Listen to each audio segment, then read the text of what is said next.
Great to be here with you guys this morning. I'm reminded of a joke I once heard where this guest speaker went to a church, and as he stood up, he saw only 2 or 3 people in the audience, and he looked at the pastor and said, "Did you tell him I was coming?" And the pastor, kind of embarrassed and disappointed, said, "Well, no, but I think the word got out." But I'm glad to see that is not the case this morning. It's great to be with you guys. I'm going to go ahead and jump in as we get the slides put up. Richard Dawkins, who is a very well-known atheist, wrote a book called The God Delusion, sold millions of copies all around the world. He has the following popular quote in his book. It says, "The God of the Old Testament is arguably the most unpleasant character in all of fiction. He is jealous and proud of it. He is an unjust, unforgiving control freak, a vindictive, bloodthirsty ethnic cleanser, a misogynistic, homophobic, racist, infanticidal, genocidal, philistidential, pestilential, megalomaniacal, sadomasochistic, capricious, malevolent bully." What do you think? Now, whether you know some of the words he used or not, suffice it to say that he just said a lot of really nasty things about the God that you and I just got through worshiping. Now, hopefully it brings in you what's called an indignation, a holy anger. But my next question is, how do you respond to something like that? And while we don't have time to go into answering these alleged objections, there's a great book called Is God a Moral Monster by Paul Copan that I would recommend. But I'm reminded of something that Christ said. If you look in Matthew chapter 5, verse 13, Christ says, "You are the salt of the earth. But if the salt has lost its purpose, then it is no longer good for anything but to be thrown out and walked on by people when the walkways are wet and slippery." Now, biblically speaking, we are the salt of the earth. The earth would be indicative, would be something like the meat. So, to understand the context here, you have to first understand what salt was used for in these ancient times. Because there were no refrigerators back then, in order to preserve meat, they would add salt, and salt would act as a preservative to keep meat from spoiling. But suppose, to understand what Christ is getting at here, suppose you buy this bag of salt from the store, and there we go. And suppose with this bag of salt, you buy meat and you add the salt to the meat to keep it from spoiling, to make it last longer. But suppose that you notice that no matter how much salt you add or when you add it to the meat, no matter what happens, the meat keeps going bad. The meat keeps spoiling. Now, before I go further, let me ask you this. Given that we're the salt of the earth would represent something like the meat. I ask you, is the meat going bad? Absolutely. Turn on the news, look at social media. Meat's going bad. However, when you understand the purpose of salt, you understand the context that Christ is giving us.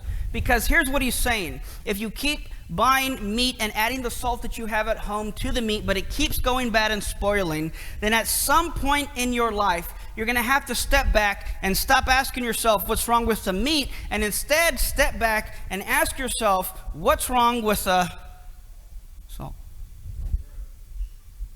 Pastor did say that this service was the smarter one, so I'm glad I'm here this morning. I'm just kidding. I told the first service that also. I have a couple questions for you guys to reflect on. First question, why are you a Christian? And the second question, why should somebody else be a Christian? And I want you to note that your answer to these two questions may be different. And I've heard a lot of responses given to this. I've asked people this many times. But I want to share one with you that I had from a gentleman. I was asked to speak at a men's conference. This was before I was with Texas Baptist. And I was one of the speakers, and the keynote speaker, who was a pastor, was there. We were all gathered before the service behind, just kind of behind the sanctuary, just talking, getting to know each other. And in a patronizing way, felt like he was kind of tapping me on the head. He said, "Oh, so you do apologetics? That's nice. That's good." He said, "But you know what they say? They say that a man with an experience is never at the mercy of a man with an argument. I said, what do you mean? He said, well, I don't need to learn apologetics, how to defend my faith, because I have my testimony. That is my experience, and nobody can argue with that. First thing I said, to be honest, was, well, you do realize that you just gave me an argument as to why we don't need arguments, but setting that aside, do you do any evangelism? He said, oh yeah. I said, great, what do you do? He said, well, once a month we go to these apartment complexes and we set up this little area and we interact with the community. We cook hot dogs and hamburgers for everyone. We play basketball with the kids. And afterwards, I get up and I share my testimony. He said, it's because of God that I am saved through the things I was going through. I was addicted to drugs. I was an alcoholic. I was in violence. I was in gangs. I was going through a divorce. But God changed my life. And because of my experience, no one can argue against my testimony. And so that's fantastic. That's great. So, but let me ask you a question. Given what you said, suppose you go for lunch, let's say 5 or 6 hours later, another religious group comes. And let's say they're Muslim. And they come and they set up an area just where yours was at. And they interact with the community. And they cook hot dogs and hamburgers. And they play basketball with the kids. But then their religious leader, who's Muslim, mind you, stands up and gives his testimony. And let's suppose, for the sake of argument, that his testimony is like 10 times better than your testimony. Let's say he was like in 10 different gangs and going through 10 different divorces, addicted to 10 different drugs, had 10 bottles of alcohol at his house, but stands up and says, however, the one true God saved me and changed my life, and his name is Allah. I said, now, given what you told me earlier, based on his testimony and experience, which you told me you can't argue against, would you become a Muslim? And he looked at me and said, well, no, of course not. I said, well, right, that's kind of my point. Now, don't hear me saying what I'm not saying this morning. Scripture teaches us that the preaching of the cross is power to those who believe, but foolishness to those who don't. So our job as believers, and in part the task of apologetics, is to take what the world deems as foolishness and demonstrate its power. Now, I have one answer to both of these questions. It's deep and profound. If someone were to ask me, Eric, why are you a Christian, and why should someone else be a Christian? Here's my answer. Are you ready for it? Because it's true. Now, let me put it this way. If you were to say, Eric, why do you believe water is H2O? And imagine if I said to you, well, because ever since I started believing that water was H2O, I noticed that I became a much better husband. I was a better father. And then once a week I get together with my friends and we sing these great songs about how water is H2O. And it's beautiful and it moves. We read books about it and we do these studies together. And recently, get this, this secular rapper came out and now he said he believes water's H2O, so it's got to be H2O. Well, you laugh. But why? Is that not the responses we sometimes get to the first question when asked, why are you a Christian?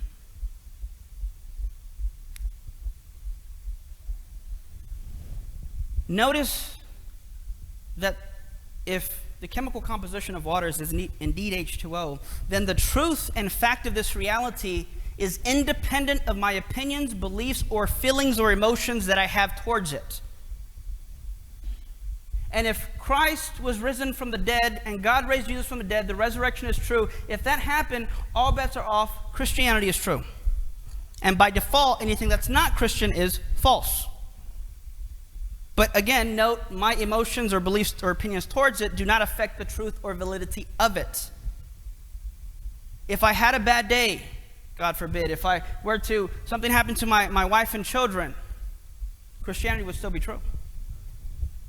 Because quite frankly, I grew up and I was tired of seeing my peers in youth group go off to church camp, and there's nothing wrong with that, and they would get on fire for God, and then they would come back, and it was as if when they were at youth camp, their salvation was correlated with this emotional high. So when they come back two weeks later, the emotional high died down, and in their minds, so did their salvation. But if we understand that our salvation is not based or dependent on our opinions or beliefs or what happens in our lives, then we can understand, why am I a Christian? Why should someone else be a Christian? So if I lose my job, if for whatever reason my bosses, they see the live stream and say, you know, Eric, that sermon you gave at the Oaks, it wasn't so good. I think we're going to have to let you go. Even if that were to happen, Christianity would still be true. If I get in an argument on my way to church right before worship service with my wife, Christianity would still, which has only happened like once or twice, I think. Anyways, Christianity would still be true. Now, 1 Peter 3:15 tells us something really interesting. It says, in your heart set Christ apart as Lord. And then it says, always be ready to give a logical defense to anyone who asks you for the hope that is in you. But do this with gentleness and respect. Now that word defense comes from the Greek word apologia, which literally means defense, and hence, biblically speaking, apologetics is simply giving a defense for what we believe. So is apologetics biblical? Absolutely. Here the Bible is commanding us, not suggesting, not saying this would be nice to do, but saying when someone approaches you and asks you, why do you believe what you do? Why are you a Christian? Why should I be a Christian? The Bible commands us to give a defense for what we believe. Question. What would you say is the biggest threat to Christianity? We mentioned Richard Dawkins earlier and a few other things, but before we go there, you'll find in your notes, you can write this down, stronghold. 2 Corinthians 10, 4 and 5 talks about spiritual warfare. And it tells us that the weapons of our warfare are not carnal, but mighty in God for the overthrow, destruction, and pulling down of strongholds. So far we know that, biblically speaking, spiritual warfare is going to encompass you and I destroying, overthrowing, and pulling down strongholds. Well, what's a stronghold? What's actually defined in the next verse, and says, inasmuch as we refute, tear down, and destroy arguments, reasonings, and every high and proud thing that sets itself up against the knowledge of God. Which means, biblically speaking, this is literally the spiritual warfare of our culture. And we can say that, biblically defined, a stronghold are things like thoughts, ideas, beliefs, philosophies, arguments, and reasonings that go against the knowledge of God. This is the spiritual warfare of our culture. Which means a person cannot come to knowledge or a deeper knowledge of God when they have such strongholds. Like what? Here's an example. Within philosophy, there's a branch of philosophy known as epistemology, which is a fancy word for the study of beliefs and knowledge and how we come to them. And within the views of epistemology, there is a position known as skepticism. And in a nutshell, the skeptic would believe something like knowledge requires certainty. Which means if you claim to believe or know something, then you have to have 100% certainty. But if you don't have certainty about something, you can't claim to know it. In fact, you may be familiar with Rene Descartes' famous quote, "I think, therefore I am." He derived this from this view of skepticism, because on the skeptic's view, if you can doubt something just a little, you can't claim to know it. So Descartes said, I can doubt any belief that I have. There can always be room for doubt, but there's at least one thing that I cannot doubt, and that's that I exist, because if I'm thinking, I must exist. Even if I doubt my own existence, I have to think in order to doubt that I exist, but if I think I exist, hence I think, therefore I am. The skeptic will also say, yeah, but the problem is, nothing can be known for certain. Everything that we believe can be doubted, and if it can be doubted, we don't have certainty, and if knowledge requires certainty, well then, we're kind of out of luck here. Now you might think, okay, who cares? What does this have to do with spiritual warfare? And I thank you for asking. We see that, I talked earlier about Christianity being true. Why? Because we know that the resurrection happened. One of the defenses that I use when I give an argument and a case for the resurrection is that when we look at the ancient historical documents, we see that it says in one instance, 500 people saw Christ rise after the dead. But the skeptic would approach you and say, but wait a minute, why would you trust the senses of some uneducated, illiterate sheep herder peasant that existed 2,000 years ago? And I might say, well, Mr. Skeptic, what do you mean? He'll say, well, have your senses ever deceived you before? I'll say, well, yeah. Yeah, sure they have. There's been times when I've taken road trips, and driving down the road, about a mile down, I see this puddle of water on the freeway. But as I approach it, it vanishes. Why? It was a mirage, right? It was an illusion. It was just the heat radiating from the pavement. So the skeptic would say, so you know then that your senses have deceived you, right? Yeah, I suppose you're right. Well, if your senses have deceived you now, is it possible that they could be, if they've deceived you then, is it possible they could be deceiving you now? Yeah, I suppose it is possible. Well, if you can't even trust your senses today in a 21st century American society with all of our technology and scientific advancement, then how can you claim to trust the senses of what some uneducated peasant sheep herders believed 2,000 years ago? Because if you can doubt it, you can't claim to know it. And if you can't claim to know it, then you cannot claim that Christianity is true. You cannot claim to know that. Stronghold. And imagine if you were witnessing to someone and they gave you an objection like this. It would make no sense to just say, oh, but just have more faith. What does that even mean? What is faith? I won't go into how the word has been abused and misused even by people in the church for some years now.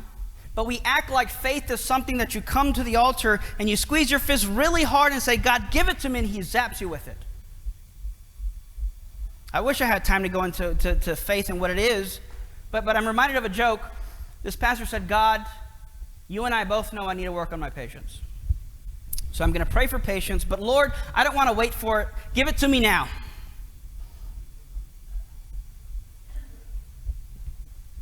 Now, how would you respond to something like this? Because there are people dying and going to hell in our culture and in our society that have strongholds like this. And biblically speaking, it is our job to tear these strongholds down. And what a shame would it be that people would die and go to hell because the church has not rised up and become the salt of the earth. How do you respond to something like this? Here's a quick response. I like to just ask questions. I would say, Mr. Skeptic, how do you know that? He might say, what do you mean? Well, you're telling me that knowledge requires certainty. Mm-hmm. And you're saying nothing can be known for certain. But if that's the case, then that would follow that we can't know anything.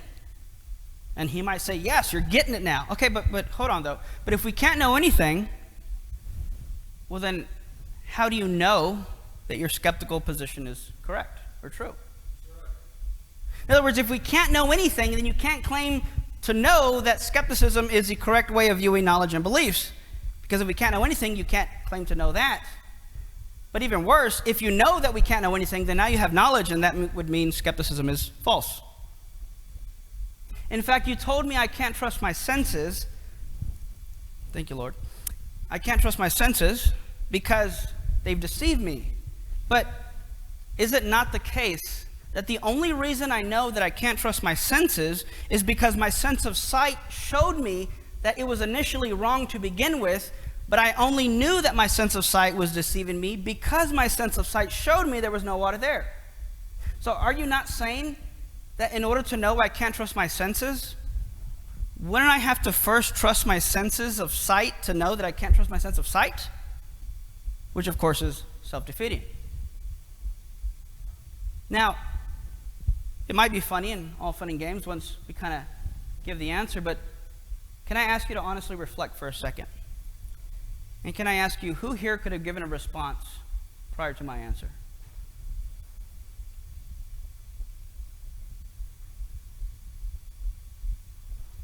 Because I can assure you, 99% of the atheists I talk to hold to a view like this. And if the church wants to be relevant, and if the church wants to reach the world, then we have to be the salt. But we cannot be the salt without engaging in spiritual warfare as the Bible commands us to. I asked you earlier, what would you say is the biggest threat to Christianity? And I submit to you that the biggest threat to Christianity is not Richard Dawkins, not atheists, not science, not even evolution or creation, but quite frankly and sadly, the biggest threat to Christianity are intellectually lazy Christians who refuse to rationally recognize and respond to the strongholds in our culture. The biggest threat to the church is not Satan, it's itself. But Eric, isn't it all about faith? Don't I just have to have faith? They approached Christ. Pharisees approached Christ and they said, out of all the commandments in the Old Testament, which one is the greatest? And I like to ask people how many commandments are in the Old Testament. And someone usually shouts out 10. And I say, close enough, 613, but 10 is close enough. They approached him and he said, out of all the commandments in the Old Testament, this is the greatest. He said it is to love the Lord God with all your heart, soul, mind, and strength. Now, I think the modern day church does a fair job of loving God with our heart. We get emotional at the altar, we get emotional during worship, and that is great, that is fantastic, that is part of the greatest commandment. Don't hear me saying what I'm not saying. I myself get emotional. I got emotional this morning. I loved it. Great job, by the way. And then there's loving God with our strength. That is our service towards God. We bring the casseroles to the Baptist potlucks. We pull out chairs during youth group. And we do these things to serve God with our strength, and that is great. But then there is loving God with the mind. And if you look at the Greek word, it literally means your intellect, your faculty of understanding things. And it is part of the greatest commandment. Which means whether you're lifting up your hands or lifting up a book, you are fulfilling the greatest commandment in loving God with your heart, mind, soul, and strength. You know, it hasn't always been this way, where the life of the mind has been neglected. It certainly is today, I can assure you that. If you look at Europe, you see the cities, the states, the country there, started as a Christian nation, but is now predominantly secular. I've talked to people who've been over there. I won't get into the story, but they tell me how hard it is to witness. You say you're a Christian and they laugh at you. Started Christian, now it's secular. You know, what troubles me is we're supposed to be the salt, and yet we think that we can just pray things away and then God will fix them. Can I be honest with you this morning? It's not his job to. And if God didn't save Europe, he's not going to save us, because you and I are the salt of the earth. But if the salt loses its purpose. Go back with me 2,000 years, about 300 AD. Council of Nicaea. They get together, and you have to understand Christianity was a relatively new religion. It was something new that Christ, the gospel, the good news, Christ died for us, rose again. But they had progressive revelation in now knowing that God was three persons, but one God, still monotheist. And their greatest concern around this time was, how can we articulate this to people we witness to? And their concern was, what we believe and what we preach has to be biblical, it has to be true, and it has to be logically consistent and philosophically coherent. So how do we explain the Trinity? Well, we can say that there's still one God, but three persons. One what, but three whos. Well, what about Christ? Well, he still had a divine nature, but he took on a human nature. What is a nature? They're getting into some metaphysics here. And they begin to hammer out these doctrines and explain these things and articulate these things and get really deeply intellectual about the God that they loved and believed in. But mind you, around this time, you had some of the worst church persecution in history. They're being fed to lions as entertainment, boiled alive in oil, crucified upside down, burned at the stake. And yet their greatest concern was, is what we believe true? Is it biblical? Is it consistent? Now fast forward with me 2,000 years later. And look at the modern day church. What is our greatest concern?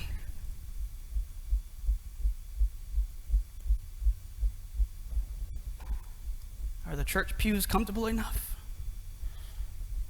Do we still have to wear masks? We're not being persecuted.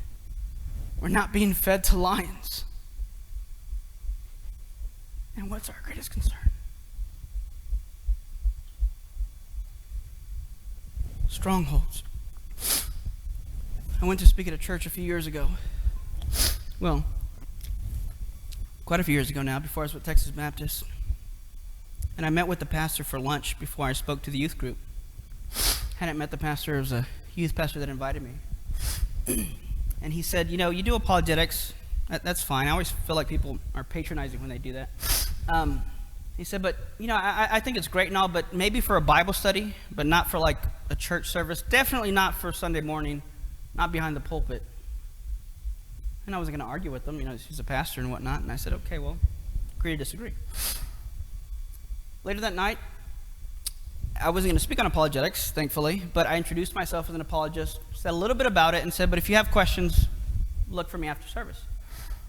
After the service, as I was gathering my things, this young man, about 17 years old, junior in high school, comes up to me really fast and with his mom and just stops right in front of me and says, tell her you said we can ask you questions, right? And I was like, whoa, what did I say? Did I say something wrong to it? And I was kind of confused, and I said, yeah, is everything okay? Excuse me. And she looked at me and looked at him and said, okay, as long as you're fine with it, I'll let y'all talk. And she walked off. I looked at him and said, what was that about? And then he looked at me. He said, I'm an atheist. I don't want to come to church. My mom forces me to, so I come. But I had questions. And I asked my youth group, and then my pastor and my youth pastor, and they all told me, look, if you're going to come, stop asking questions. Pretty much sit down and shut up, because you're kind of disrupting the service. You're bothering the kids here. Then he looked at me and he said, but you don't come here, so you're different. And the rule doesn't apply to you. And you said we could ask you questions.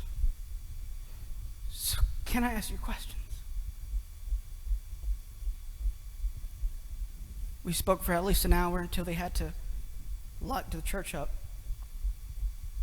I met with the pastor for breakfast the next day. I said, Pastor, I know you said that you didn't think apologetics had a place behind the pulpit, but you have an atheist in your youth group, right? And he looked at his plate and kind of chuckled and said, yeah, that's so-and-so. We're praying for him. And I said, it's going to take more than that.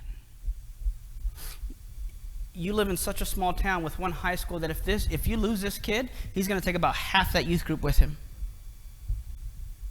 Out of respect for you, I didn't give him my card, but I told him if he wanted to continue our conversation, he could and email me. I said, here's my card with my email and personal cell phone number. If you don't mind, would you give it to him?